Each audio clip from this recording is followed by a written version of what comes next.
You got the Mac guys here on Birds 365, and we are joined by the biggest Al Horford fan here in Philadelphia. Oh. I hate that man. Why does Al Horford just pick on the Sixers, except when he was on the Sixers? Dude, Hunter? I can't stand it. That fraud, man. I'll tell you what, those 3-pointers, the blocks, pisses me. My toes right now, they're like this. They're curling. Yeah, it should be, because he kind of abused Joel Embiid the other night. Yeah, he did. Tell you that Joel's perimeter defense was brutally bad, and it was mostly because of Al Horford. But we digress. We're not here to talk about the Sixers. We're here to talk about the Eagles with Hunter Brody from Brodes Media, and on YouTube, check out his daily shows. Brodes, Eagles Chiefs. Nick Sirianni's trying to tell me this week it's just another game. It's 1 of 17. They have to prepare for this the same way they prepare for every other one. I'm not buying. Are you?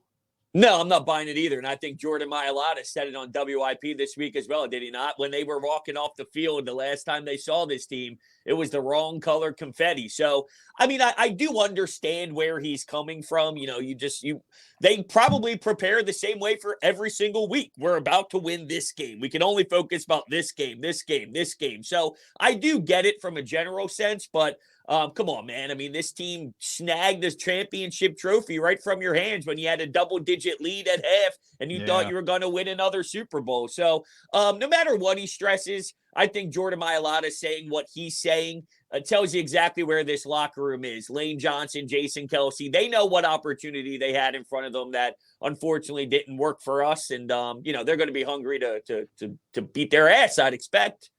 But these new coaches, Hunter, they're like automatrons. It's about the process. It's not about the week to week league, situation to situation. Got to go 1-0 this week. And the Eagles being on the bye week, I got to see a lot more press conferences. They say the same thing, every single one of them. About the process, blah, blah, blah, blah. They really do focus down on that week to week mentality. But while I say that, after that Dallas game, and Nick's pretty juiced up. Nick's probably got more energy than anybody I know, with the exception of Hunter Brody. He's a juice guy. Maybe Brandon Graham as well. He's a juice guy, though. After Dallas, he was more excited than he usually is. So if I said the Eagles beat Kansas City in Kansas City on Monday night, and I see Nick Sirianni bounding down the hallways in the bowels of Arrowhead Stadium, is he going to be more excited for beating Kansas City than Dallas, or less excited? He'll probably be, See, I think the reason why he was excited was he was like, damn, all right, we got away with that one. So the emotions were so high because they almost blew it. Yeah, that's a good point. If they go beat the Kansas City Chiefs by, 10 points or so, and you walk off comfortably, maybe it's a different feeling. But to your point, I bet you he goes, that's revenge. So hold on a second there, Nick. I thought it was just another game. Now all of a sudden you beat them, and it means more? I don't know. Look, we'll find out, because John Clark will tweet maybe 24 hours before the game and say, I was told that Nick Sirianni showed them highlights of the Super Bowl loss last year. And it's coming. So whatever. They might just be spewing garbage to us and then having deeper internal meetings inside that room to get them all fired up. Whatever works, just go win the damn game. 3 most juiced guys I know: Nick Sirianni, Hunter Brody, Sam Kinison. That's the threesome I would put together, but that's just me. And some people going, who the hell is Jody talking about? Others are going, oh, I know what you mean, Joe. All right, Hunter, we've been debating this all week long. Need your input on it, too. The Eagles' running game this year, to this point, as compared to last year, has not been as good. Specifically, you want to break it down over portions of the year. They had 2 mega running games, week 2 and week 3, with DeAndre Swift going nuts in them. Not near as much the last couple of weeks. That, oh, by the way, except for the Jets loss, they continue to win, but the running numbers are down. And it's at least something to be looked at, if not concerned over. Why do you think the Eagles' running game hasn't been as effective here in 2023 as it was in 2022? Are they in love with A.J. Brown and what he's doing? Is it just something to be said about he's a monster, so they just want to keep feeding the beast and working those explosive plays that that they're obsessed with? I don't know. I mean, when you have that level of success and you really are having a monster, he's up there at this point. It's Tyreek Hill, A.J. Brown, Justin Jefferson. You could put those three in the mix as arguably the best three in the league. When you have that, you get so enamored by it. Your eyes light up. You know they love explosive plays, so they keep trying to force that in there, which will become more difficult without Dallas Goedert, I'd imagine. But yeah, I don't know. I mean, I have to imagine that's why, and they're having that success. So why shy away from something that's working so well? But I do think they got to at least get back to it to a minor degree here and start incorporating that back into, look, if you want to keep sustaining those drives and milking 6 minutes off the clock, 7 minutes off the clock, and working that identity, keeping Pat Mahomes off the field. Their game plan last year in the Super Bowl, I thought, was magnificent, and it would need the run game to work this week if they're going to do that again, which is have Mahomes on the sidelines. My only answer would be, I guess they love what they're getting in the passing game so much that it's easy to commit to it because it's working. Yeah, yeah. What did Patrick Mahomes? I think he had 182 passing in the Super Bowl. If I would have gave Eagles fans, they're going to give up 182 passing yards to Patrick Mahomes. They would have taken that, man. Hell yeah. So, yeah, they kind of feel like they let one get away, which I kind of agree with to a certain extent. Now, you mentioned Dallas Goedert. I think because of last year, Hunter, he missed 5 games and the Eagles went 5-0. I think people kind of say, they'll be fine without Dallas Goedert. But they forget those games. The first one was at Indianapolis, which might have been the Eagles' worst offensive performance of the year. Yeah, they came back to win it. Yeah, they did. Yeah, he did. Yeah, he did. Jalen put him on his back. Green Bay, then they started cooking. Tennessee, if people remember, Tennessee was devastated with injuries. They blew them out. The Giants are just terrible, and the Bears were terrible, and they struggled with the Bears. My point is, pretty easy schedule. This time it's Kansas City, it's Buffalo, it's San Francisco, it's Dallas. Are you more concerned with not having Dallas Goedert for those games? It's a big loss, and I don't want to pretend like it's not a huge loss. It is a big loss. I guess where my confidence level comes in is I just believe in the quarterback so much that, and I know this is different. It's not the same exact thing because, one, the Chiefs have Andy Reid, and then there's a whole entire offseason to incorporate new stuff. This is more on the fly. But when you're a great team led by a great quarterback, Pat Mahomes had Tyreek Hill. They lose Tyreek Hill. It's how's this offense going to work? Well, you just find ways because you have the head coach and the quarterback. And to a 1,000-foot overhead view, I'm going to use that. I know there's a lot more to it. But when you have the head coach and the quarterback that keeps winning and finding ways no matter what, I feel they can find a way to survive without him. Now, it will hurt, and he does both. He blocks very well, and he passes, can catch very well in the pass game. And I don't know if you have a tight end on this roster that could do both. They either can maybe help out in the passing game, or maybe it's Stoll and he can help out in the blocking. You don't have the one guy that can be a threat to do both. But I think that there's enough talent, especially at the quarterback position with the head coach, to find ways to get creative without him. That would be my answer, but I don't want to downplay the loss of what he brings because it could be a tell. Well, here's Albert O. Well, we know what Albert O does, so we have a different view if you're Spags or maybe what the Eagles are trying to do on this down compared to if it's Stoll out there or something along those lines. Do we really know what Alberto does? I don't know. Can he catch the ball? I feel like in theory he can go catch it. He's athletic. He's caught it a little bit with Denver. So you could at least look at past performance and say, how about Julio Jones? Can we get a little more out of Julio maybe? Maybe we incorporate him differently. Yeah. We got to see how much Julio has left in the tank, but Julio could perform. The question is, everything's not a stasis. Is he still going to be a difference-making player? But he is going to be better than Jody's favorite, Quez Watkins, in theory. I would say Bradley Roby is going to be better than Sidney Brown, Eli Ricks, in theory. Cam Jurgens is going to be better than Suo Peta, Tyler Steen at right guard. Eagles getting some players back as well. How much does that help? Yeah, oh, it helps. It helps for sure. I had people screaming at me about Sean Desai over the last week, and I'm like, I think Sean Desai is doing everything he can with what he has. I mean, he's dealing with a raw Sidney Brown. He's dealing with Eli Ricks, and he's willing to try different things. One play it's Brown, one play it's Ricks. He's going here or put Slay on Lamb if he needs to. So he's doing everything in his power. He just doesn't have a lot to work with. You got to beg for your front to go win. And then Hassan Reddick wakes up, BG wakes up, Josh Sweat has a great rate of pressure in the quarterback. That's what you have to rely on when you have some unfortunate injuries in your secondary. So to get Roby back in the slot, Bradbury is having a rough little go here, and that's problematic. But you think maybe you can just get Roby back. It can settle everybody down. Everyone can get back to maybe just taking a deep breath and realizing the bodies are there that are supposed to be there. And I thought Cunningham made some nice plays out there against Dallas. So, yeah, I believe that just getting everybody back in their place might let Sean Desai and the rest of the crew just take a deep breath. But Bradbury's been a little rough around the edges, I'd say, which is a big drop-off from last year. Hunter, I don't know if you heard this earlier in the week here on Birds 365, but John suggested to me that Quez Watkins might actually be ready to play, but he's ready. The Eagles are holding off on activating him because they've got roster crunches. And when I hear that, you can knock me over with a feather, because the coach talks as if Quez Watkins is one of their key elements to their offense, that Quez makes everybody else around him better. Well, then how do you not get him active enough for this game without Dallas Goedert? If we're going to say the other receivers other than Smith and Brown, who of course are stars, have to give you a little bit more. How can Quez Watkins not be part of that?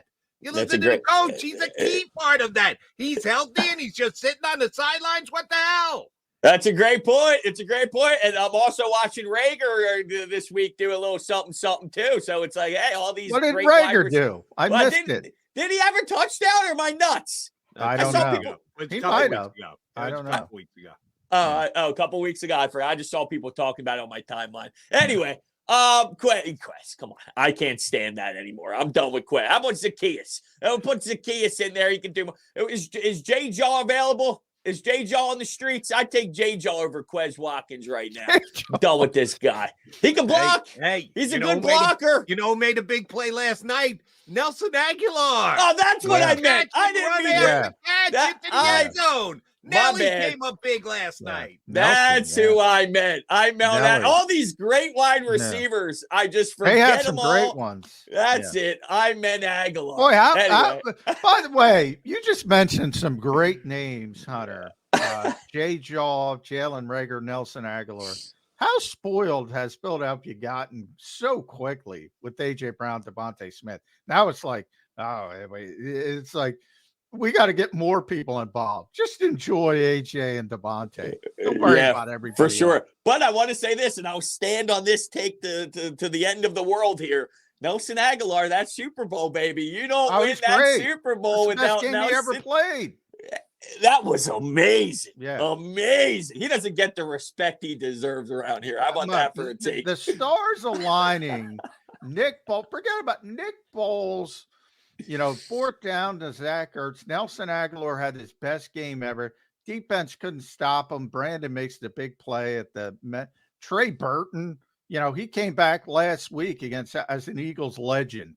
Yeah, Eagles legend Trey Burton, the trigger man of Corey Clement. By the way, that was an incomplete pass the whole season, and they said, you know what, we're going to change this at the last minute because they were getting too much crap. I like that call. So many things. Stars I like align. that call. Yeah. Stars and align. I'll go you one better. You're talking about making a big play at a big point. Derek Barnett is still here because of the strip sack in the 2017 Super Bowl. We're talking 6 years later, and he's still here because he stripped the ball from Tom Brady. So you do it at the right time. You get a whole bunch of credit for it if you do it at the right time. Now, get Brandon the credit. Brandon made the play. He stripped it. Barnett fell on it. That's what I meant. Yeah, but still falling on it's important. I gave his name? Very important. I gave Steen a 5-minute standing ovation after last week's performance for falling on the football. So come on now. How did he get his hand in there? I thought that ball was turned over. I thought it was gone. Yeah, you were. I don't know that we mentioned that all week. We never gave Steen credit for You that. went That 4 was you. minutes and 59 seconds too long because of the pass blocking. That's Whoa, he whoa, probably whoa. got beaten so badly he was ready to pick up the football. Your show's called Birds 365, and you're telling me you didn't give Steen a round of applause. That's a disgrace. Did not. Shame on both of us for that. Uh-huh. You are correct. That I'll have was. to talk to Joe Kraus after this one. That was a pretty big play by Mr. Steen. All right, but we won't be worried about Mr. Steen this week, or at least it looks that way. Cam Jurgens back in at right guard for the Eagles. Could that be another reason why the last 4 weeks weren't as good as the first 5 weeks that the Eagles running the football? Can one interior offensive lineman, make that big a deal? Do you think the Eagles run it better this week because they got Jurgens back? They might just run it better because they run it better. I mean, Jurgens is your best option at right guard. Obviously, Tyler Steen got thrown into the fire there, and he had some nice moments. He had some ugly moments, which makes a lot of sense for where he's at in his career. But yeah, I mean, they can for sure. They can run the ball better because Cam Jurgens is your best option at right guard. But it's probably going to be more about approach. Like if they run it better, I think we'll be talking about the game plan being different and more willing to hand the ball off more. And I actually liked what I got to give credit to Brian Johnson, even though we could talk about what happened late there where they were pinned back and this and that. I thought I saw the most creativity with some play design. I really liked the play where they lined up DeAndre Swift in the slot and had Kenneth Gainwell as the lead blocker, and he's moving in motion. And I'm like, I don't know if I've seen Brian Johnson get into his bag like that a little bit. Maybe we could see some of that with Gotti, get 2 running backs out there. But that's what, doesn't Sirianni stress that all the time? Not every run is a technical run. Sometimes we incorporate Jody the short passes. Loves it. Yeah, hey, why not? Extension of the running game. That's an Eagle coach specialty. Rick used to say that. Extension of the running game. Shane used to talk about it all the time. A pass is a pass is a pass, Andy. Same thing for you, Coach Nick. If the quarterback takes it out of his hand and it goes like this, that's a pass. Even this, as the little run in front, the wide receiver come around. But if you to be fair, you need a labeling system. Fans need a labeling system, and one's a run and one's a pass, and that's what it's recorded as. But Nick's example, Hunter, was the jet sweep. Now, if you're a team that lines up under center, that's going to be a run because the quarterback's going to turn around and hand the football behind him on a jet sweep. If you're a gun team, which the Eagles are with Jalen Hurts, they flip it ahead and it's a pass play. It's the same damn play. So Nick is right, but it's recorded as a run for one team, as a pass for another team. He's got a point. I mean, you might want to haggle with some of the stuff, but that's a legitimate point. And just let me add this. I like the fact that it's a pass play because just in case there's a misexchange and the ball goes to the ground, incomplete pass. Yeah, good if point. you hand it to him, it's a fumble and you can lose the football. Yeah. So it's a good thing that it is a pass play. But call it a pass play. Don't try and call it a run. Yeah.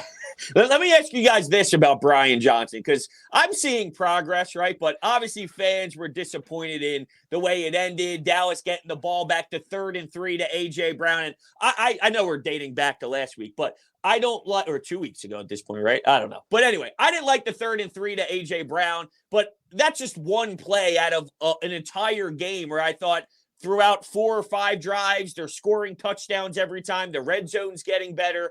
I think we're seeing progress with him. I just feel like there's about Brian Johnson that I'm seeing. Yeah, I don't get it, man. I don't get it, Hunter. I've been talking about right now. We're on track. Brian Johnson's one and done, man. If they continue on this pace, he's out of here. He's a head coach in this league next year. Now, a lot of things can happen between now and the end of the season. Yeah, I don't know. I get the sense, and I brought this up last week, so I'll ask you. I get the sense people like Sean Desai more than Brian Johnson. Yeah. Brian Johnson's piloting, he's got more talent, let's be honest. Top 5 offense. They're number 1 in 3rd down offense, Hunter. Number one in 4th down offense. Number 1, tough to get better. The defense, middle of the pack, 28th in pass defense. Yet I get the feeling more people are saying Sean's doing a good job than Brian's doing a good job. Yeah, Why is that? yeah, I don't know, and I think it's the eye test. Really, it's because we're going from Gannon to Desai. So that's one thing is where you're coming from. We loved Steichen because the way he had the flow of the game calling, and then we go to someone who's a little newer at it, who's done it in college. But look, he's not perfect. By no means is he perfect, and it started out ugly. So when you look at baby steps, no one's willing to give him because we're going to a Super Bowl. That's the mentality. So it's not like we have time to watch him grow over the first 8 weeks. People want the results instantly. And I think because Gannon was so, this is my scheme and this is what we're going to run, and it gets shredded and there weren't really scheme, bro. I know, but this is the difference. Like I mentioned earlier, you see one play, it's Eli Ricks. The next play, it's Josh Jones. That's true. It's in theory to them with the eye test, it's this guy's willing to adjust 5 seconds after something doesn't work. And you're going from someone we hate. And then on the offense, it's going from Shane Steichen, everyone we love, or everyone loves him. And then Johnson's going through growing pains. That's what I think is going on. Jody, you're quiet. Well, you don't like our takeover here, do you? No, I don't. I think that Sean Desai, you got to grade on a curve. Sean Desai has done a better job from what he was given than Johnson has, because Johnson didn't. Who is the equivalent of the 2 linebackers who came in, replacing 2 guys who were pretty damn good, that the Eagles spent $1.380 on both of them. Eli Ricks, undrafted rookie free agent, outside corner. Hey, Eli, why don't you play some slot? Really? Are you going there? The fact that they're bringing in a guy to replace a Justin Evans, who was okay at best when he came in. What changes? What hurdles did Brian Johnson have to get over on offense? DeAndre Swift, he's never called for Miles Sanders. Is that really that big a difference? Okay. He was dealt a better hand than Desai was, because the Eagles, and rightfully so, Howie Roseman, I'm not saying Howie made mistakes. He had to replace a whole bunch of different guys. The offense was basically 10 out of the 11 same guys coming back. I don't disagree with that. I think it's more just about the idea of, even though there's a lot of talent there, he's never done it. And I think in the beginning, I was right there with you. I'm like, this is a little confusing. The red zone play calls. But from where we are now at 8-1, from where we were 3 games into the season with that stuff, it's been a huge improvement. And I don't think he's getting the respect that he deserves from weeks, let's say 1, 2, and 3 with all the struggles to where we are now. Unless behind the scenes, they removed some stuff from his plate and we don't know about it, which would then change how I feel. But I think now a lot of what we were angry about has improved. I can tell you with 100% certainty that Nick Sirianni ain't calling plays. Yeah, I He doesn't want any part of it. He doesn't want anything to do with it. It's kind of amazing how quickly he's like, you know what? I'm a better head coach without getting bogged down by play calling. And I give him a ton of credit for that. Now, there are other guys. Kevin Patullo, I always say, is probably the biggest name that nobody talks about, because he's the closest one to Nick Sirianni. He's got the coach's ear on everything. But no, Brian's doing a good job. I think Sean's doing a good job. But I would say this about the adjustments, and I hate that term, I freely admit, because that fans throw it around. You got to adjust. You got to adjust. Don't tell me that. Tell me what the adjustment is. What do you want done? Too many people. Blitzing.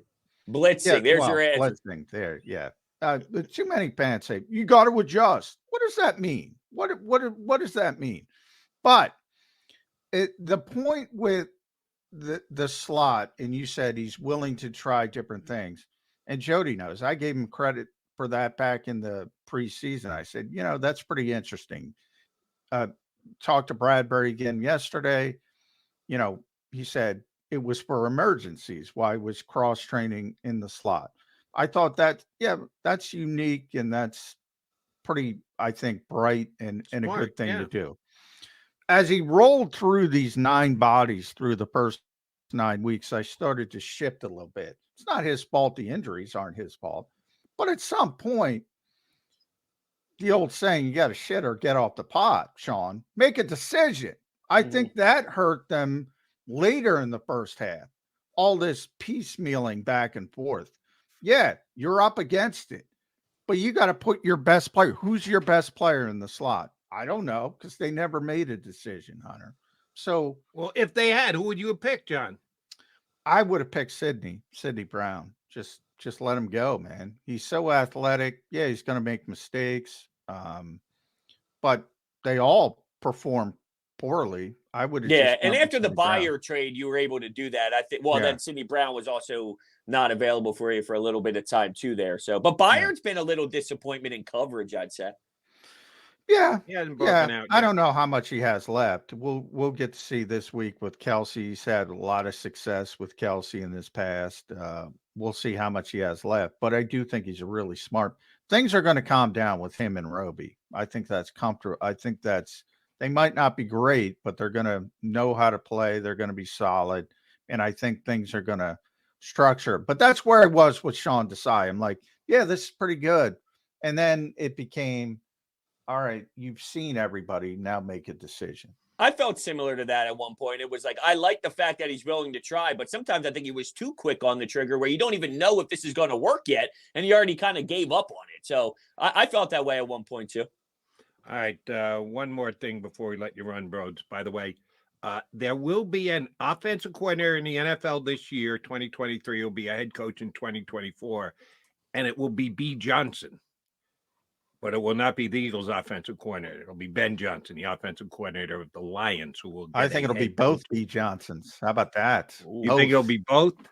I think the Lions have a better shot, I think, than Brian does currently as we sit here today. If I was a betting man, of course. Yeah. Ben's farther along. Ben's Right, going to get a head coaching job. Yeah. I think they both are. Don't. There's going to be a lot of openings. Two B. Lot of Johnsons being hired Yeah. during this offseason. McMullen's on record. He says both. I'll say one, and I think it's going to be Ben. I'm not sure Brian's getting an offense head coaching gig just yet. All right, Hunter Brody, need you on the record. Eagles Chiefs Monday. Everybody can check out Brodes Media, and we give you the right to change your mind between now and Monday. But now, right. You got to make right a here, decision right now, now, we need a pick. Oh, Bert, come on now. We're going Eagles 28-23. How about that? The Chiefs average. I should know what the over-under number is on this game, and I don't. Shame on me. Oh. So my thing is the Chiefs average. I looked up some numbers. Look at that. They call me research. All right. The Eagles average 28 points per game, which is third in the league with San Francisco. I'd say it's pretty good. This Chiefs offense is not the same Chiefs offense in years past. They're only, averaging 23 points per game. If you hold them to their average, you got to win this ball game, fellas. No? Yeah, I would think so. And their last three games, they're averaging 20. It's only 45.5. Wow. Yeah. I'm actually surprised. That's a little bit low. I would have thought 47, 48, 45.5. So you got an easy over at 28. I do have it. It's making me reconsider a little bit, but I'll stick to my guns. Now, here is the most, because I got a bunch of, I'll leave you here. Brodes 81 on X/Twitcher. You're going X on me, huh? Yeah, going X on you. I got a bunch of, you mentioned research. I got a bunch of over-unders from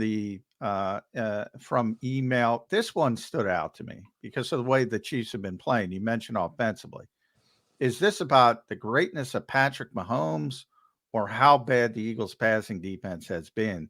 The over-under for Patrick Mahomes' passing yards in this game, 282.5. That is a big number for the way they've been playing. Eagles defense. There's your answer. I think it's based off of the fact that they're seeing the passing numbers that other teams are doing and realize there's a chance for him to put up something big, I'd imagine. Boy, I'd imagine. That one opened my eyes. I'm like, really? They gave up 182 to him in the Super Bowl, but that's how bad the Eagles pass defense Right. is. But here's the two things. Now I'm going to be Patrick Mahomes' defender. Two things that kind of shortchange Patrick Mahomes' passing yards in the Super Bowl. Number one, you lose a possession right in the middle of the game. Jalen Hurts decides to dribble the football. They pick it up. They run it in. That's Patrick Mahomes not getting a chance to accumulate any yards. Well, they'll take it. They'll Right. take it. I didn't say they turned it down. I'm just noting why he only came in at 182. And they had the long punt return. Exactly right. If they don't get the ball at the 10-yard, when you start your drive at the 9-yard line, you can only throw for so many yards. So I think. By the way, this is a great prop bet as well. What will be said first on the telecast? Taylor Swift, tush push, or brotherly shove? What about Carissa Thompson? Is she on that list? Yeah. No, she's Monday Amazon, night. Right? She's nowhere to be found. Yeah. They're not going to mention Carissa. She did it yesterday.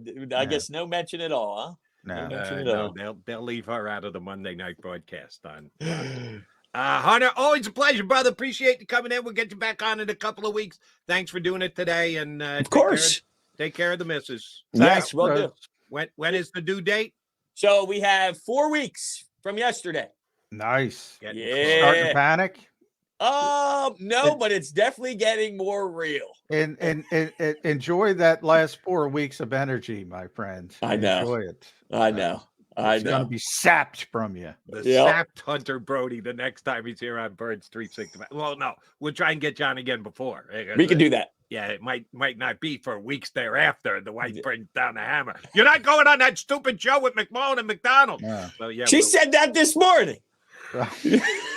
We will definitely get you on before.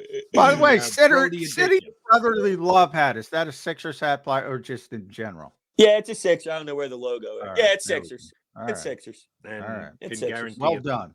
It's Thank not you. signed by Al Horford. That's the one thing we know for sure. Okay. Brody, always a pleasure. Thanks, bud. See you guys.